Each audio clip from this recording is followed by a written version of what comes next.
We all love a good superhero movie. The guts, the glory, all that. But hey, you can't admit you don't love the eye candy. It just makes the viewing experience so much better. Who hasn't swooned over a few shirtless scenes here and there, right? Well, Marvel seemed to bring it up a notch in the new trailer for Thor: Love and Thunder, which we will be unpacking in today's video. Let's jump in. First up, breaking the internet. Speaking of Thor, we can't deny that Marvel really knows how to please an audience. Even in the first two Thor movies, they took every chance to show Chris Hemsworth's sculpted to the god's body. He definitely puts in work, why not show it off? The latest upcoming Thor installment and the previous one are both directed by Taika Waititi, the indie darling of filmmakers. Ragnarok is probably the most unique Marvel movie, with witty humor and dirty jokes galore. Totally different from the first two Thor movies, and it looks like Taika's upping the ante here, in more ways than one. Now, the trailer is pretty awesome. Stunning visuals, check. Jane Foster's epic comeback, check. Funny one-liners, check. Just when you think the trailer's over, we get another glimpse of a scene. And this one is literally the most replayed scene of the trailer on YouTube. Next, a flick of the wrist. Okay, there's no full nudity here. How it goes is that Zeus is at his throne and Thor's all up in chains. He's wearing a flowy blue robe, very different from his usual Asgardian armor. Oh, did we forget to mention he got back into shape? That's right, folks. Thor got quite a rough break the last time we saw him in Endgame. We seriously don't know how Chris Hemsworth managed to capture Thor's essence in a fat suit. Props to the actor for sure. Anyway, the first half of the trailer shows us an epic montage of him getting his life back on track. No more wallowing in depression for this guy. And hey, we can't be happier for him. After losing his home and his brother, we're just glad he's back to his usual self.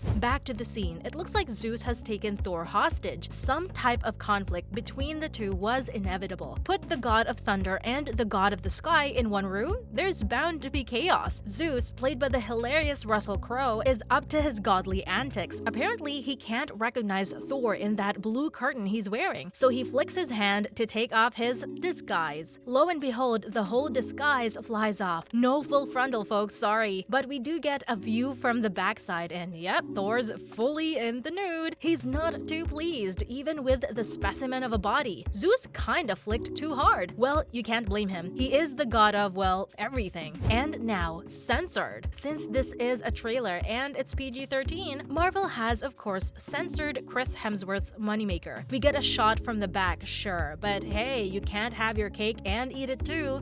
Was that too much? Anyway, we're not saying the trailer's not good. It really is. But this special, never done before snapshot of a character's backside is raking in views by the thousands. It's got 37 million views on YouTube so far, and the numbers just keep going up. We're pretty sure Marvel fans are pausing and stopping each millisecond to get a screenshot of that scene, and probably running it through every buffler or filter to get rid of those pixels. All the ladies and guys around Zeus fall to the floor at the sight. In a good way, that is. Well, honestly, seeing a god unclothed would probably have that effect on anyone. Jane and Valkyrie seem to have the best seats to the show, popping grapes into their mouths like popcorn. We'd be doing the same if we were them. They don't step in and help him because why ruin a good show? Will it be the same in the movie? Well, it's not an R-rated movie, so we probably won't get to see an uncensored version, but hey, we'll take what we can get. Up next, Hemsworth's hard work. It's no lie that Chris Hemsworth is a guy dedicated to his fitness. All Marvel actors gotta be, not just for the looks, but for the rigorous training and stunts they have to pull. Remember how Kumail Nanjiani got totally ripped for his role as Kingo in Eternals? Yep, it's like a rite of passage for Marvel actors. Don't think we're counting out the ladies because Brie Larson's shredded physique still has the internet in a chokehold. With a pandemic putting everything to a halt, it has been difficult to train how you normally would. This affected Marvel actors too. Hemsworth didn't let COVID stand in his way though. He's been getting jacked for the upcoming Thor movie for 2 years now, mostly at home. Believe it or not, you too can get the body of a Norse god right there in your bedroom. He started his own virtual fitness program called Center Power Program, all instructed by him and his team of trainers. On top of that, he's expanded into a lemonade business on the side. You gotta stay hydrated while you're getting those gains, guys. A nude backside shot doesn't come without hard work, that's for sure. If anything, Taika Waititi sure knows how to give fans what they want. front. He's added a depth of dimension into Thor and Loki's relationship as brothers in Ragnarok, and given us an amazing cast and dialogue which is so delightful to watch. He's definitely not coming in slow with this next Thor movie, and the trailer tells us all we need to know. Plus, it gives us a lot of scenes to look forward to, especially that scene. You know that one. It's okay to admit you replayed it a few times too. And now, in other Marvel news, rumors of a Captain America comeback? It's hard to forget the life-changing events of Endgame, specifically when it comes to our star-spangled hero, good old Cap. He seemed to get the ending he always wanted, a life with Peggy Carter, which he achieved with time travel, of course. Though his story ended on a happy note, there are still some lingering questions. The Falcon and the Winter Soldier show on Disney Plus continued the story of Cap's two right-hand men, but still didn't tell us about his whereabouts. Chris Evans has responded to rumors about him appearing in Avengers 5, or any solo project for that matter. He says that he's really happy with Cap's ending, but he also loves the MCU. To come back would be a tall order, but he wasn't opposed to the idea. Of course, fans went to work figuring out what projects Evans would be featuring in. That is, if he decides to. A reunion between Red Skull and Captain America? Yes, please. We could even see some slice of life content about Cap and Black Widow's adventures between the events of Civil War and Infinity War. Fingers crossed, y'all. Next, Marvel clears up Endgame plot hole. After watching WandaVision, you were probably confused about a lot of things, mainly the fact that the general public knew about the details of the final battle between Thanos. How'd that even happen? Well, the first episode of Miss Marvel clears that all up for us. Since Miss Marvel is full to the brim with cool MCU references and snippets, it was a great way for Marvel to fill up a few plot holes here and there. We found out that Scott Lang, aka Ant-Man, actually went on a podcast called The Powered Life. He did a whole episode about his life where he also talked about what happened in the Avengers compound during Endgame. Boy, he revealed everything. Okay, not all of it. The whole world still doesn't know about time jumps. Who knows, maybe Phase 4 of the MCU might not keep it that way. Only time will tell. And finally, Spider-Man No Way Home Extended Cut release. Good news, you don't have to wait a whole 4 years for more Spidey content, because it's coming at you fast in theaters this August. Tickets will be available to order on 9th August, and then 3 weeks later, you can sit back and enjoy some bonus footage from the blockbuster hit that was Spider-Man No Way Home. They've named the extended cut the more fun stuff version, which is promising. Plus, Marvel's revealed a little bit of what we can expect to see. This includes the extended interrogation scene, which will feature Aryan Moyed, of course. We love more Agent Cleary content. We'll even see some of Happy's side adventures in a scene called Happy's Very Good Lawyer, which is always a treat. And of course, more of the three Spideys interacting with each other. Andrew Garfield and Tobey Maguire's cameos blew everyone's minds, and we're just over the moon because there's more content of them to enjoy. Seeing Peter, MJ, and Ned as their good old friend group again is also a huge plus point. Though it will bring tears to our eyes. You know how the movie ended? In total, those bonus scenes will add 15 more minutes to the total runtime of the movie. That's it for today's video. Are you excited to see more of Thor in the upcoming Love and Thunder movie? Tell us in the comments below. Be sure to subscribe and leave a like for more content like this. See you in the next video.